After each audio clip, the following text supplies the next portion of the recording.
Where are you?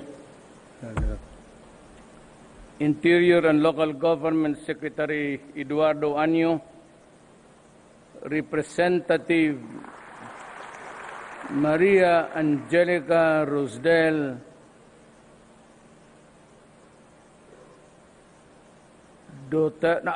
Amante, the 2nd District of Agusan del Norte, General Benjamin Madrigal Jr., Chief of Staff, the Armed Forces of the Philippines, officials, enlisted personnel, and civilian employees of the Bureau of Jail Management and Penology, led by Chief Alan Iral, other distinguished guests, ladies and gentlemen. You know, si Iral, when he was rising in his career, he had a chance to be appointed in Davao. So matagal kami nagkasama niyan, and I think he was the warden then when I started the project of transferring the compound for women, yung prisuhan nila, across the road. And if you have been there, you go inside, it is not really a prison. It's mga, we call it small houses, chalets, a bungalow, and it's decorated just like a home. And we are happy with that achievement. Hiniwalay ko talaga because ang division noon was just a chicken wire. And at that time, there were many, many women na nakukulong dyan sa issue ng cheque. I am glad that the act has been decriminalized. Kasi maraming mga nanay pati tatay noon na, hindi naman ito sanay sa mga banking laws and even the penal laws that goes with it. Were a lot of hindi parang sinasadya. So when I was congressman, I filed the bill, but we were overtaken by events because there were skirmishes and chaos leading to the impeachment of President Estrada. I am glad to join the men and women of the Bureau of Jail Management and Penology as you celebrate your 28th anniversary.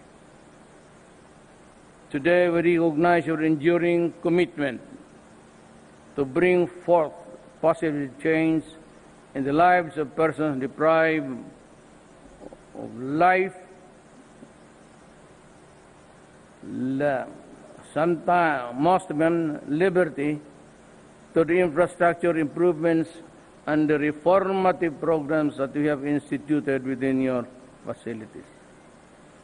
I am glad to report that the government has allotted 3 billion pesos for the constructions of 60 new jail facilities to reduce jail congestion rate.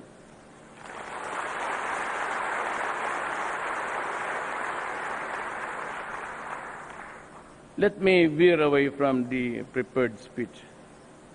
Ang problem is there are a lot of arrests that are made at any given day all over the Philippines. Ang problema niyan, yung mga droga. And sometimes I can understand why a judge or a prosecutor would agree to a plea of lesser offense. Yung iba nagdududa ako.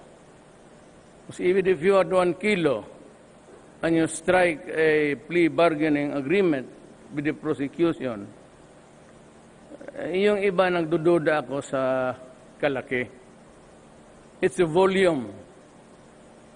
Mga 2 kilo, I can hardly imagine of how you can be just a possessor or in possession. But because of the huge number persons arrested every day, nagkakaroon tayo ng bedlam sa ating prisuhan. Of course, I grieve for those who are really innocent. But ako naman, as a prosecutor, in a scale of 1 to 10, kung may nagkamali tayo dyan, mga 1, 2. Most of them are really yung mga may kasalanan. But just the same, they're human beings, and we are supposed to give them habitable prisons. Kaya lang inuuna natin the order of priorities. Sometimes they are really forgotten. And the penchant of an average citizen na magsabi na dagdagan natin itong pera para sa improvement of the food or what not in connection with the functions of the BA, yung sa jail.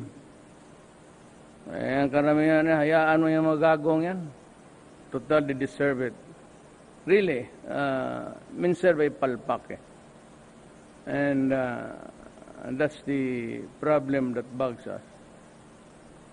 I hope that the law enforcement would never use it for personal reasons or arrest the wrong person to send him to jail.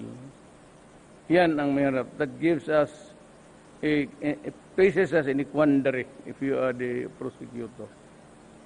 You want to help, but you do not want to be also placed in the suspicion that you are in the take. That's why there is always that the fight of moral, responsibility. Pero be that as it may, nandiyan yung trabaho natin, and drugs is really flooding the country. I remember when I was a mayor, then Alunan was the DILG and is still alive, and you can ask him if you want to. During the time of Ramos, we were called to Malacañang. At ang sabi ni Ramos, sinabi sa kanya ng DEA ng Amerika that at the rate that drug is suffocating your country, it would not be wishful thinking if you are or if you become a narco state in so short a time. Well, you were there at that time. You are here still now. Far and wide in between the years of the various presidents, meron tayong mga arrest, huge volume. But when I became president, dinala ko si Bato because Bato was the only one that I could trust. Ito marami man to, sila Rudy, but he at the time was the chief. Marami kayong dumaan sa Mindanao eh. And we were told that ito na nga ang nangyayari. So sinabi ko kay Bato, buksan mo the entire gamot of the intelligence. So doon ko nakita yung mga generals ng police at saka yung mga barangay captains. Sabi ni Santiago, 92%, when after all, it was really all over the country. Nakita naman ninyo when they started to surrender, they came in droves. At the final tally, we had 1,000,006 addicts, slaves. to a drug called shabu. Inutil na yan sila. All they have to do is to wait for the monkey to ride on their back and start to scratch and look for the chemical. Kung walang pera, iyon, magnakaw, magpatay. No, if you want to destroy a man, or if you want to destroy a family, lagyan mo lang isang addict dyan sa pamilya. Tapos na yung pamilya na, it would be hell for them for all time. Ang problema niyan is when the head of the family falls, the entire family collapses. And then you have a dysfunctional family. And there are aplenty. The distribution of drugs, the contamination continues today. At hindi ka natin mahabol. Even if there are, the human rights are coming. Good. And I'll tell them, how many millions are affected by drugs? Huwag mo na lang isali yung tinamaan. The social dysfunction that they create in the average family.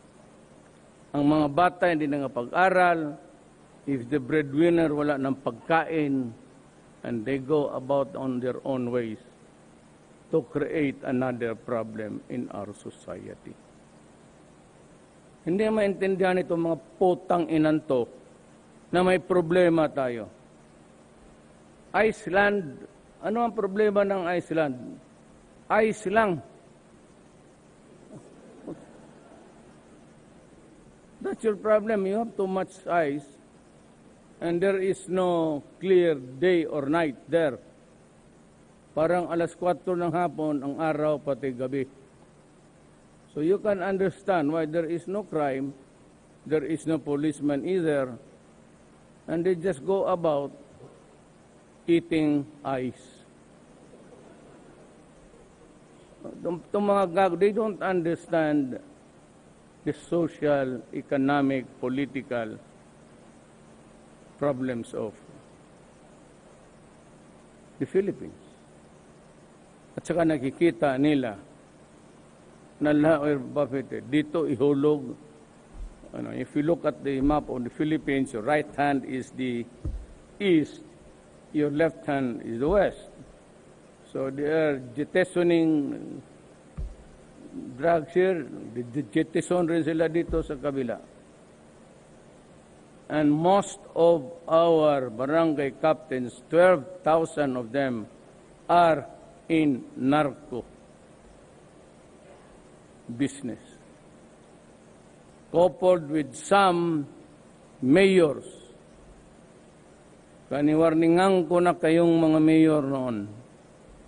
I called them dyan sa Malacanang, sinirahan ko, and I said, do not ever commit the mistake of going into drugs. Because if it will destroy my country, I will kill you. Nothing could be more clearer. And governors, tinawag ko rin sila. Ewan ko lang ito si Maria Angelica Rosdell. Hindi ata sumitipot pag ako ang nagpapatawag, ewan ko. Ba't ganon rin sinabi ko sa kanila? Putang ina ninyo, wag ninyo, don't fuck with me. I will really kill you. So what's wrong? I'm asking the human rights people. Is it wrong to say, if you destroy my country, I will kill you? Is that a crime for a president, mayor, or a governor to say that in public? Itong, may political kasi dyan si Dilima. But they believe the hook, line, and sinker na ito si Dilima is a political prisoner. Pero hayaan na lang natin kasi if we started to raise our defenses and elaborate now, you'll have to go into a scandal ridden topic which is not appropriate for men and women like you na ayaw marinig yan. Pero alam ko sa karamihan ninyo, napanood na rin ninyo yan.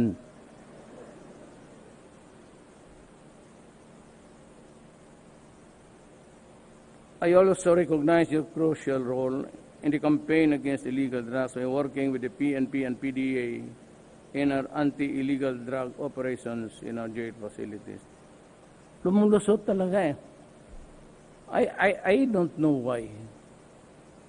Itong mga mayor, isa pa to. On the western side, you had Espinosa and lahat, anak. Ngayon namatay, maraming daldal, putang, shut up. Dito rin sa western side, Udikta, si Mabilog. Nung pinatawag ko sila, nagtanong pa siya kay Bong, kay Senator Go. Senator, pasalamat ka dito sa mga bumoto ito sa lahat sa iyo.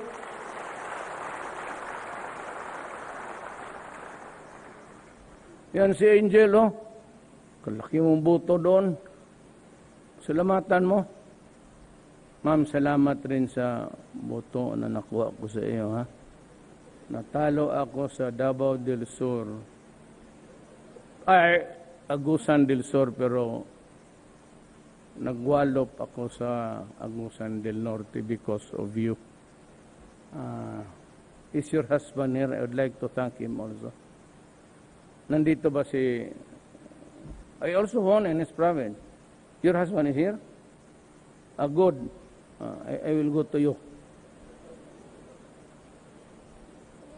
I am pleased that your conduct of the almost 30,000 Greyhound operations from January to 2019 has led to the confiscation of the illegal drugs, weapons, and almost 2 million pesos worth of cash and other contraband from jail cells. Ewan ko talagang lumulusot.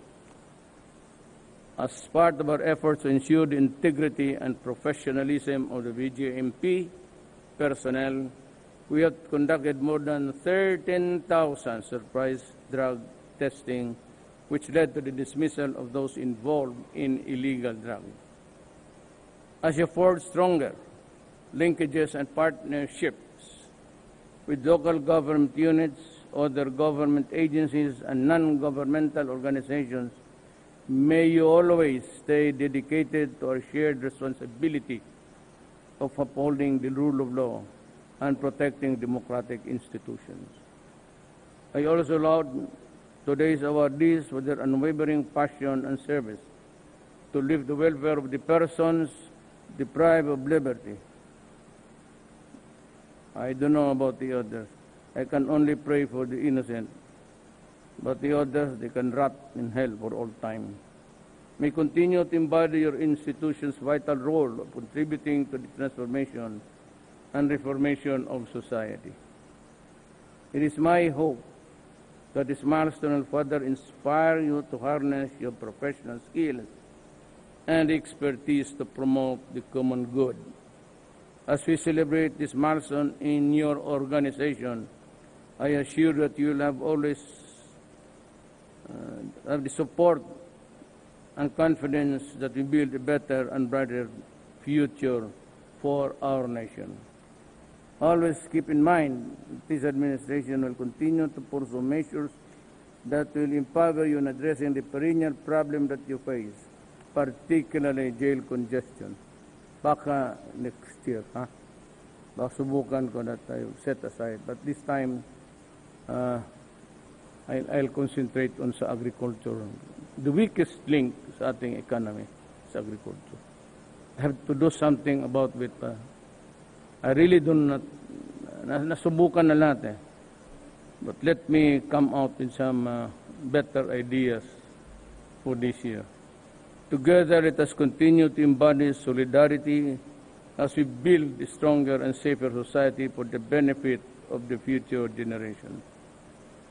Congratulations at mabuhay kayong lahat. I'd like to add, basta nasa tama lang kayo. At I have been telling this to everyone, time and again, maybe for the end time before you, na you just do your duty in according to the books. And you do not have to worry about cases. Basta sa trabaho, akin yan. Kung sa Bisaya yan, antog ko yan. That's my... Just do your duty. And kung magkakaso-kaso ka, I'm sure John Anyo and me will look at it in a very positive way. As long as there are no abuses. Pero yung namatay dyan sa jail at nabaril sa inside sa kulungan,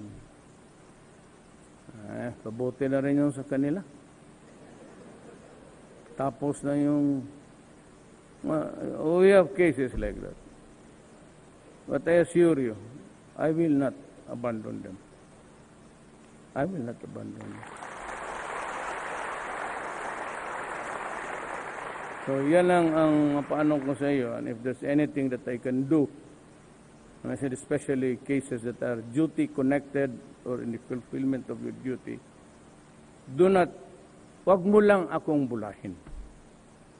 Do not invent a story na papalusutin mong sarili mo. Ako na ang maghanap ng lusot, hindi ikaw. So when I talk to you, tell me the truth. Wag mo akong taguan para matimpla ko kung paano natin ubusin yung iba dyan sa loob.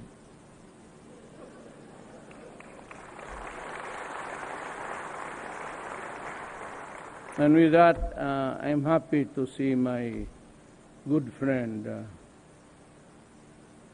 Angel. Ang tawag ko sa kanya kasi, Iyay, the Visayan, ano ba tawag nito? Is it a cliche? A Visayan cliche. It's Iyay, Maria Iyay. Ang tapang ng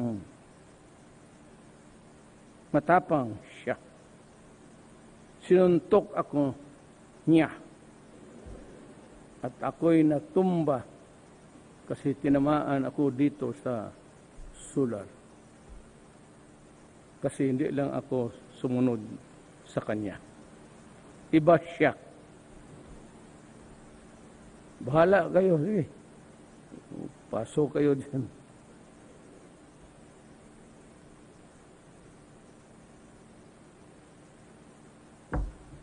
Ay, ganti ko lang yan sa kulukuhan mo. Thank you. Thank you very much for your message, our beloved President. May we request the President to remain on stage to grant a photo opportunity. May we call on stage Representative Maria Angelica Matba, Agusan del Sur to join the photo opportunity. Okay, yan po ang naging talumpati ng Pangulong Rodrigo Duterte sa 28th anniversary ng BJMP dyan sa Campo Aguinaldo at muling inulit ng Pangulo sa lahat ng mga law enforcement agents na gawin lang ang kanilang trabaho lalo na sa kampanya laban sa illegal na droga at talaga namang sinabi ng Pangulo na nasa likod niya. Nasa likod ang Executive Department basta tama lang, no? Lalo na sa pag-aresto dito po sa mas pinigting na kampanya ng pamahalaan laban sa illegal na droga.